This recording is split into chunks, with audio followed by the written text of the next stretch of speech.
Olá, amigos! Estamos aqui de retorno com grata satisfação para mais um vídeo para o Raciocínios Espíritas.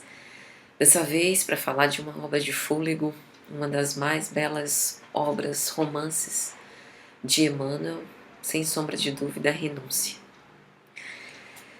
Renúncia nos dá uma lição para toda uma vida. Renúncia fala de uma história de abnegação, de devotamento, de esquecimento das ofensas, de perdão, de alto-amor, de uma vontade de querer evoluir espiritualmente, de se preocupar com a própria ascensão. Narra uma história do real e do legítimo desejo, interesse e prática, vivência do Evangelho de Jesus, de um autêntico testemunho cristão, do esquecimento de si mesmo, de subjugar o ego, de sobrepujar todos os ensinamentos do Cristo com respeito à vivência do amor em relação à nossa própria felicidade. E Emmanuel escolhe para intitular o prefácio da obra a expressão velhas recordações. E eu particularmente acredito que se ele tivesse escolhido, ao invés de velhas recordações, colocar doces reminiscências, teria substituído com um valor compatível aquele sentimento que ele quis demonstrar nesse prefácio. No final do prefácio, ele termina de uma forma retumbante e enfática, dizendo assim: se muita gente presume haver alcançado os êxitos retumbantes e a felicidade ilusória no campo vasto do mundo, em verdade, ainda não aprendeu nem mesmo a estabelecer a vitória da paz na experiência sagrada que se verifica entre as paredes de um lar. Eu achei isso sumamente interessante, porque há muita gente que deseja, por satisfazer a sua própria vaidade, o seu próprio ego, de ser bem visto, de melhorar a imagem que outras pessoas têm ao seu próprio respeito, mas não estão dispostos a fazer o caminho da autorredenção, a melhorar a si mesmas espiritualmente, para que perante Deus, perante o legítimo tribunal, a verdadeira jurisprudência, aquilo que realmente importa, estejam bem. Pouco importa aos olhos do mundo como estaremos, mas importa como estaremos perante o grande juiz no dia do juízo final. E era essa a preocupação de Alcione, a protagonista dessa obra, que fala aqui de muitas renúncias. Renúncia pessoal em não querer se satisfazer nos arcanos do progresso, nas suas vivências no mundo superior sozinha, mas também de olhar para a retaguarda e de querer dar a sua vida para fazer adiantar um pouco aqueles seus afetos queridos que ficaram para trás. Renúncia em relação à sua própria felicidade pessoal e de manter-se fiel ao exercício filial até o fim, por mais acerbas que sejam essas provas. Renúncia, portanto, à sua própria felicidade para causar a felicidade dos seus pais, dos seus parentes, dos seus amores, daqueles que são caros para o seu coração. Renúncia ao orgulho de gozar de alguma posição na sociedade. Renúncia a bens materiais que lhe eram justos, merecidos pela justiça, que lhe eram lícitos, mas que ela quer dispor para poder não ocasionar uma contrariedade, para não ferir a suscetibilidade já melindrada de pessoas que não conseguiram ainda alcançar aquilo que há de maior valor para os ensinamentos do Cristo. Renúncia de viver a própria felicidade. A renúncia a um sentimento egoísta de querer ser feliz primeiro.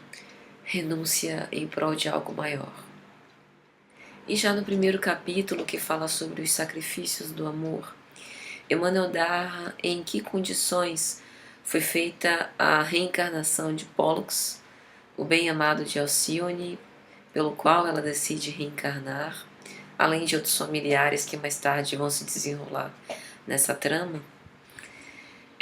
Mas o interessante, o ponto alto desse capítulo primeiro, é a manifestação amorosa do benfeitor espiritual de Alcione e Antênio, tentando dissuadi-la a reencarnar. Alcione, você não precisa mais reencarnar na Terra, já conseguiu superar as imperfeições terrenas, agora está reencarnando em outra classe, de planeta, em outro orbe, em outras atmosferas. Não precisa mais se submeter. Você ainda não é perfeita. Portanto, você está voluntariamente se submetendo a uma condição em relação à qual pode falhar, pode cair, pode falir, pode se endividar sem precisar. Você já deu diversas chances, já teve outras excursões amorosas, outras vivências, outras encarnações pregressas com Pollux. Ele já teve muitas oportunidades de reparar. Ele sim precisa reencarnar, precisa ainda expungir, você não. E ela mesmo assim decide, porque acredita que o amor é capaz desses sacrifícios e que para ela também será bom. Ela também poderá aproveitar com essas experiências. E ela decide reencarnar com ele, e a obra traz nesse primeiro capítulo a primeira grande renúncia, que é esse amor sublimado.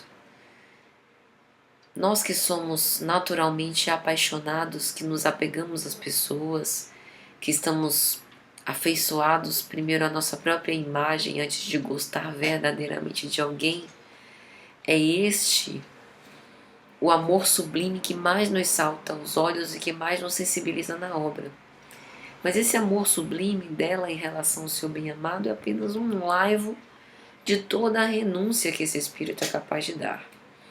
O fato dela reencarnar e ter que passar toda a existência amando junto com Pollux, sem poder consociar-se com ele, é apenas uma nuance muito rasa, muito superficial de toda a potencialidade do amor que ela sente. E que para nós é uma consideração tão difícil. Veja que aprendizado, porque se nós realmente acreditamos na promessa divina, se nós realmente estamos convictos de que temos a eternidade pela frente, de que somos seres eternos, de que as existências sucessivas nos mostram, nos demonstram que temos aí diversas oportunidades para evoluir e sermos melhores, então por que nós não estamos envoltos numa pacificação, numa serenidade que nos permite enfrentar as circunstâncias com tranquilidade, com aquela tranquilidade dos sábios, dos anciões, que já viveram muito, que viverão muito ainda e que sabem que tem uma estrada longa para poder seguir. E aí no capítulo 2, Anseios da Mocidade, Emmanuel nos narra tudo que um sentimento apaixonado de apego, de orgulho, de desejo de atendimento às suas paixões mais rasas pode levar um ser humano a engendrar, a arquitetar. A despeito de todo sentimento puro do amor, pode converter esse sentimento de querer o atendimento às suas próprias sensações de forma rápida e imediata. A que crimes não pode dar aso, né? O que ele não pode fazer surgir. E aí Emmanuel começa a narrar o cenário em que Alcione nasceria mais tarde. Fala do amor puro entre Madalena Villamil e Cirilo Davenport, e do ciúme, da ira, do temperamento irascível de Susana Davenport, prima de Cirilo, em relação ao qual sente uma paixão, uma arrebatadora. E Cirilo chega a confessar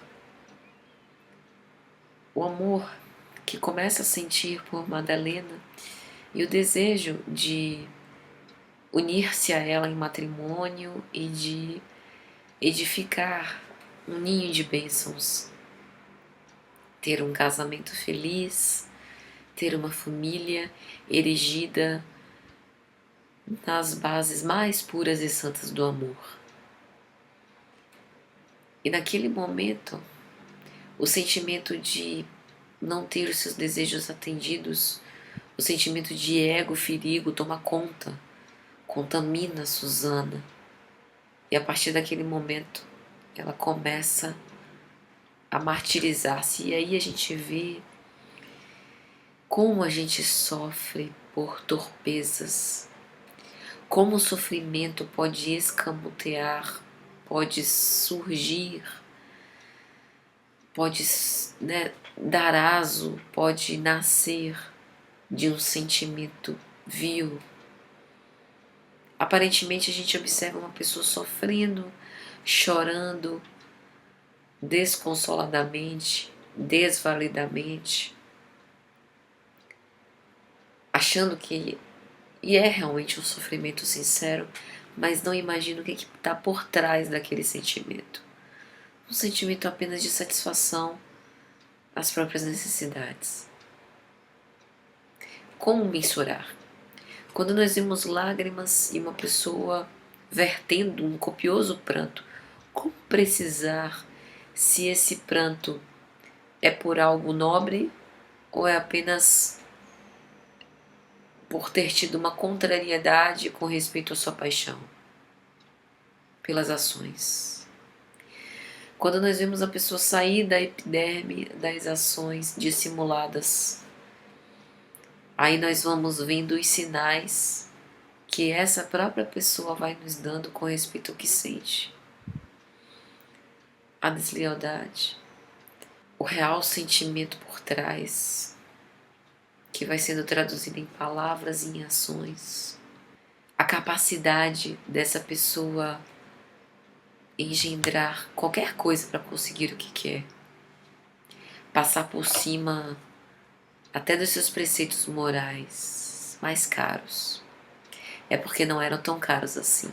Eram negociáveis. E é aí que a gente consegue perceber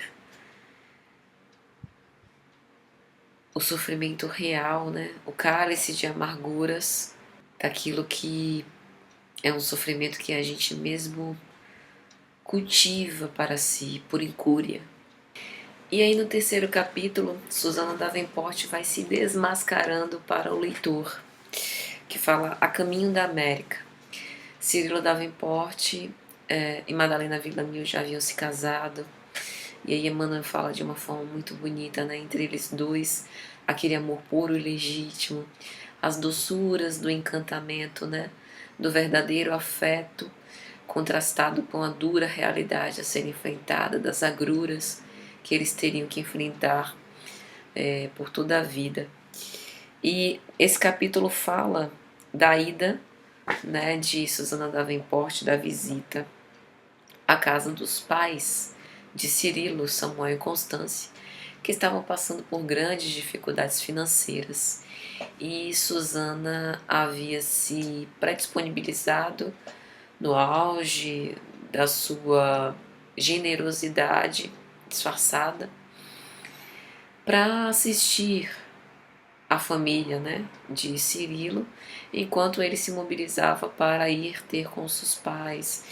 E Samuel, o pai de Cirilo, diz que não queria incomodar, que o filho é merecedor de toda a felicidade que estava fruindo agora, recém-casado, mas que realmente eles estavam passando por duras dificuldades, e Susana aproveita aquela oportunidade, né? Ela vê que aquela dali uma grande chance de separar definitivamente Cirilo de Madalena, né? Pelo apelo da necessidade de ajudar os pais, né? Pelo apelo do dever filial, poderia aí ver a necessidade de separar os dois. E é isso que ela utiliza como subterfúgio, né, para conseguir o que quer. E aí a gente vê o bem dissimulado. A palavra do capítulo 3 é dissimulação. E mais que isso, aproveitar-se de uma situação frágil, de uma situação difícil, porque os pais Cirilo realmente estavam passando por uma dificuldade acerba, material, quando ela tinha condições de ajudar despretensiosamente, o faz com segundas intenções. Então veja que a gente vai escrevendo o nosso próprio destino, né? A gente vai escrevendo o que a gente realmente vai buscar na nossa vida. A gente vai escrevendo as linhas do nosso próprio destino. O capítulo 4 reserva emoções acerbas, acendradas. O capítulo 4 é um capítulo longo, muito intenso, fala sobre a varíola. Em resumo, falece a mãe de Madalena, Dona Margarida, seu pai, também, Dom Inácio. E já no capítulo anterior, Emmanuel já começava a falar da tentativa de mancomunar-se Antério de Oviedo, primo de Madalena Villamil, com Susana Davenport, né? A fim de que eles pudessem se satisfazer. E Emmanuel expressa isso de uma forma emblemática. Ele diz assim: aquilo que a família Villamil apreciava como afeição entre os dois era um desvairamento sem limites, oriundo do ódio que ambos alimentavam. Falando desse consórcio que mais tarde Susana Davenport e Antério de Oviedo vão consumar contra o destino de Cirilo e Madalena. E a varíola, por ser uma moléstia extremamente contagiosa, sobretudo naquela época em que as condições higienistas, nem a medicina, né, não estava avançada a ponto de reconhecer métodos, né, de prevenção eficazes com relação às doenças da época. Madalena também acaba sendo acometida, e Emmanuel vai narrar que Antero desdobra-se em relação a cuidar, né, de Dom Inácio, Dona Margarida quando ainda em vida, e também de Madalena mais tarde. E alguns aspectos neste capítulo precisam ser destacados. O primeiro é o presente. Antes de morrer, Dona Margarida dá um crucifixo para Madalena e pede que, se ela tiver uma filha, que em homenagem à sua mãe, então a avó de Madalena, coloca o nome de Alcione. Madalena, antes de adoecer, sai à procura de algumas conhecidas de Dona Margarida para poder pedir recursos materiais que pudessem dar alguma assistência nesse período tão difícil. Mas, né, todas elas batem a porta na cara de Madalena. Madalena, anos mais tarde, tem a sua filhinha, Alcione, já acamada, sem poder se movimentar direito, né, por conta da doença, que deixou ela com dificuldade de locomoção. E Susana se aproveita da situação para forjar a morte de Cirilo. Todas as cartas que ela escreveu para o seu bem-amado, que já houvera se mudado, né, em atendimento ao dever filial, e também aos desafios novos, né, da sua profissão, haviam sido desviados por Antero. E Susana vem com a notícia de que Cirilo houvera morrido. E Madalena cai num desfalecimento digno de compaixão, né? E pensa em dar cabo da própria vida. E nesse momento Alcione, no quartinho do lado, chora, requisitando o amparo da mãe, e ela esbarra no crucifixo que Dona Margarida houvera dado, né? Pensa no dever maternal. E Emmanuel vai narrar de uma forma muito bonita, né? Alcione tinha os bracinhos em movimento, como se a buscasse com ânsia. E tão logo se viu envolvida na sua ternura, agarrou-se-lhe ao pescoço, comprimindo-o com as delicadas mãozinhas. E aí, Madalena Redargue, singularmente comovida, murmurou aos ouvidos de Alcione: "Não chores mais, fininha. Jesus compadeceu-se da minha alma atormentada. Eu ficarei contigo até o fim." O amor.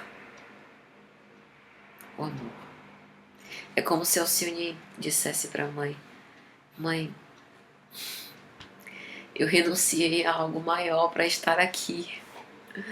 Não me desampare agora, porque eu ainda sou muito pequena e preciso de você." O capítulo 5º possivelmente é um dos mais doces da obra, na infância de Alcione. Então se desdobra ao redor do seguinte: Madalena já estava órfã, né, doente, com Alcione, e Antero de Oviedo se mantinha, não obstante todo o seu apaixonamento, todo o seu desejo de posse, se mantinha expectante, se mantinha atencioso para dar, né, a Madalena as condições para subsistir, né? Acabou agindo como protetor dela, dela e de Alcione, embora tivesse outros interesses por trás. Aí a gente observa uma certa diferença entre Antero de Oviedo e Susana Davenport, né? Os dois estavam movidos por paixões vis, desejo de atender às suas próprias necessidades, mas, querendo ou não, mesmo que com outras intenções por trás, Antero acabou sendo um instrumento de certo bem, né? Graças a essa assistência, mesmo que não completamente desinteressada dele, Madalena, e também com grande esforço próprio, conseguiu sobreviver. E também Alcione, né? Então a gente vê uma certa diferença aí entre eles dois, né? Digamos assim, graus de criminalidade diferentes. Depois que Madalena ficou supostamente viúva, ela preservou o luto e frontalmente disse isso a Antero mais de uma vez, dizendo que ela não pensava em ter uma relação de marido e mulher com Antero, por conta de, né, não obstante todo o bem, todo o amparo, inclusive material, que ele estava dando em relação a ela, mas que ele não esperasse outro amor além do amor de irmã.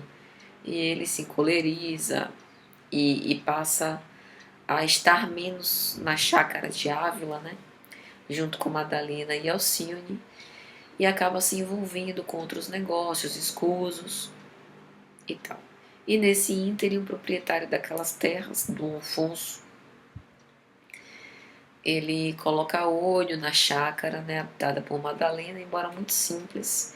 Ela começa a fazer plantações de subsistência, né, para sobreviver junto com a filha. E é nesse ínterim que ela conhece o padre Damiano, que se torna um grande amigo e confidente, e que Alcione fala algumas doçuras, né?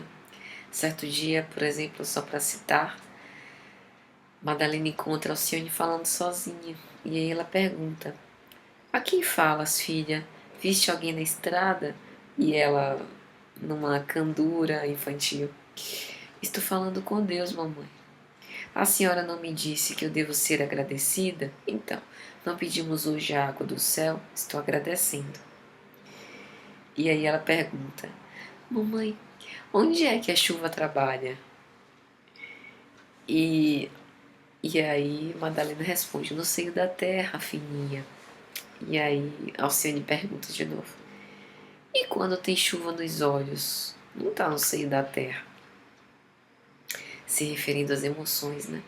Das lágrimas que assomam os olhos.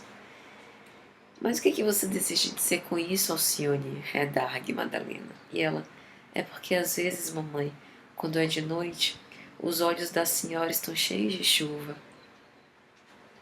Essa passagem eu guardo fundo, cala fundo no meu coração.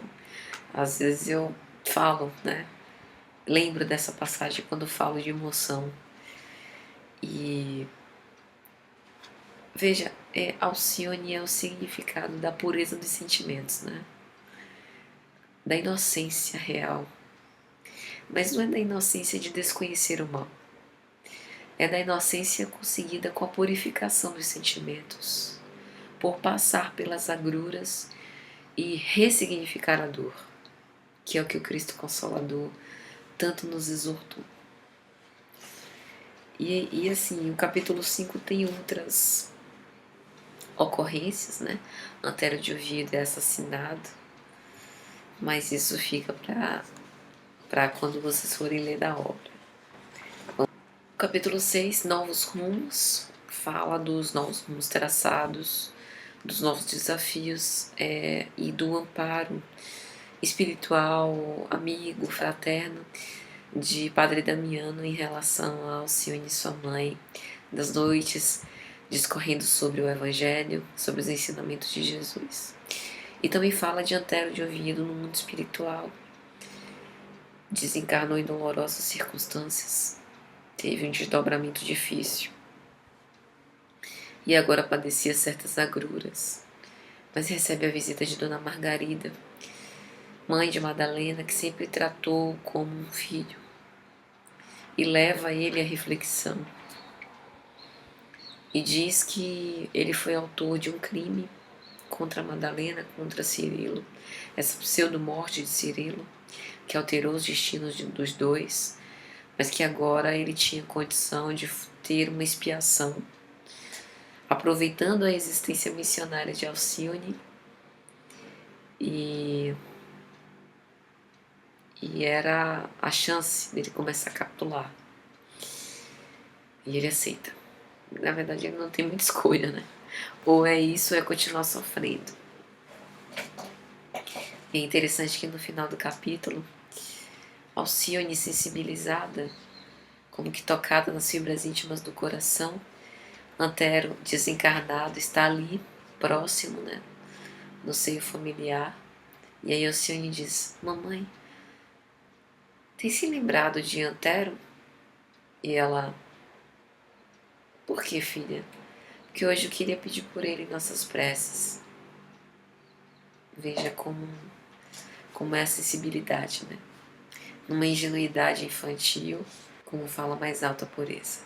No 7º capítulo, último dessa primeira parte, Caminhos de Luta, fala da chegada da excursão, incluindo Cirilo Davenport, o velho Samuel, o velho Gordon na América. E aí dos desafios a desbravar, do muito trabalho a se fazer nesse ínter. Cirilo, que supostamente estava viúvo, havia decidido permanecer em luto e não se consorciar com mais ninguém, mas a tristeza natural, né, da falta da esposa, toda a distância, toda a amargura, né? Isso tocava fundo o coração dele. Gordon entrevistou Susana e percebeu o amor desde a adolescência. Amor, entre aspas, né? A paixão desde a adolescência, a fixação por Cirilo. E resolveu interceder a favor deles dois, né? Mas Cirilo estava resoluto em manter-se sem se consociar com ninguém, achava ele, né, que o amor era único, ou seja, que era para a vida toda, que isso de segundas núpcias era taça vazia, no dizer de Emmanuel. mas fica pensativo quando Gordon diz que ele iria guardar, né, Madalena para sempre em seu coração, porque ela colecionava ou representava um resumo de todos os seus ideais de juventude, de mocidade, de amor legítimo, mas que estava fora do jardim da vida e que havia muito campo a joirar, muitos desafios a superar e que não era possível enfrentar tudo isso sem um lar, sem uma família, sem um suporte emocional desse tipo, né? Ele era um homem jovem, precisava refazer sim a sua vida. E ele fica pensativo.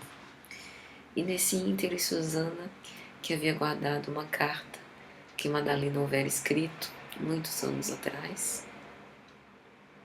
entrega. Porque, não por caridade, porque observa agora uma utilidade na entrega daquela carta que diz assim: não deixes de amparar Cirilo durante a minha ausência. Se eu pudesse, eu estaria para ajudá-lo a resolver com os nossos familiares os problemas emergentes, mas circunstâncias imperiosas se opõem aos meus desejos. Confio, entretanto, na tua amizade. Aconselha-o, auxilia-o como se fosse eu mesmo. Se Madalena se referindo a Susana, dá todo o suporte necessário a Cirilo na sua ausência.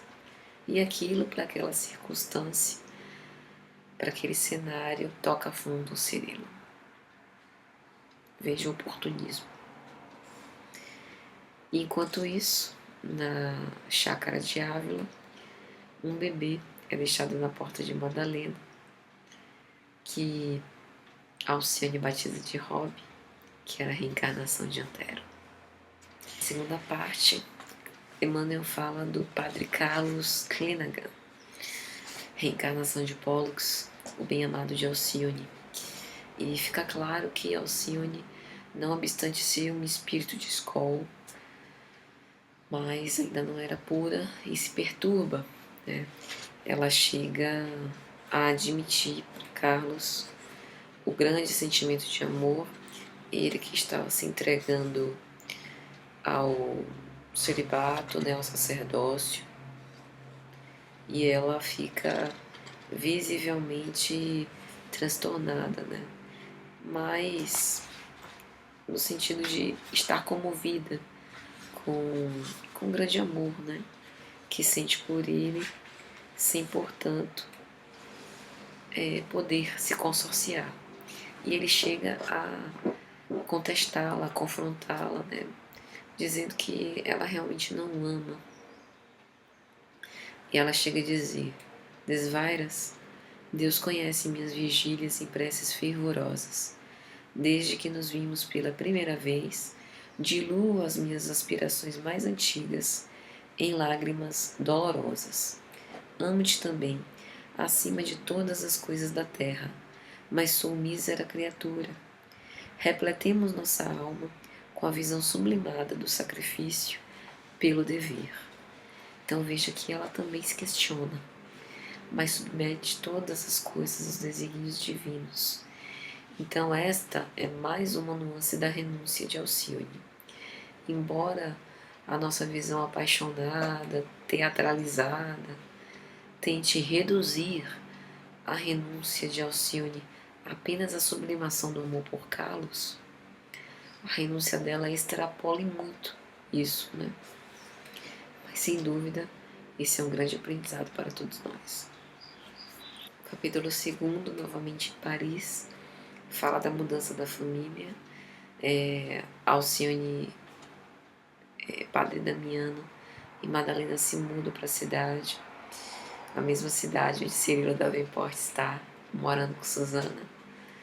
E isso como uma medida preventiva em relação a Carlos Clenaghan, né, para que ela não possa cair, para que ele também siga o sacerdócio dele lá em paz. E devido à grande dificuldade pela qual eles passavam e pelo fato de não ter conseguido emprego, Alcione decide levar Rob para o centro da cidade e eles começam a cantar e tentar recolher alguns donativos, né, para poder levar para casa, umas doações. E um senhor se aproxima de Alcione e dá uma doação vultosa, generosa. É o pai dela, mas logicamente por desconhecer toda a trama, não a reconhece, mas sente que no fundo aquela alma lhe é afim. Padre Damiano conhecia toda a história com todos os detalhes, consegue perceber que pode se tratar de Cirilo e a trama vai se desenrolar a seguir nesse ínterim. E para não nos alongarmos muito, vamos resumir os capítulos finais que mostram uma coletânea de renúncias.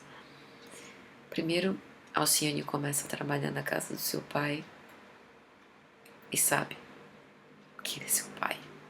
Não revela nada. Se submete à antipatia gratuita de Suzana em relação a ela, sem nada dizer. Ama sua irmã e tenta ajudá-la, orientá-la bem. A irmã por parte de pai. Ela, enfrentando as dificuldades da doença de Padre Damiano, que mais tarde vinha a falecer, e da sua mãe, precisa se afastar um tempo do trabalho. E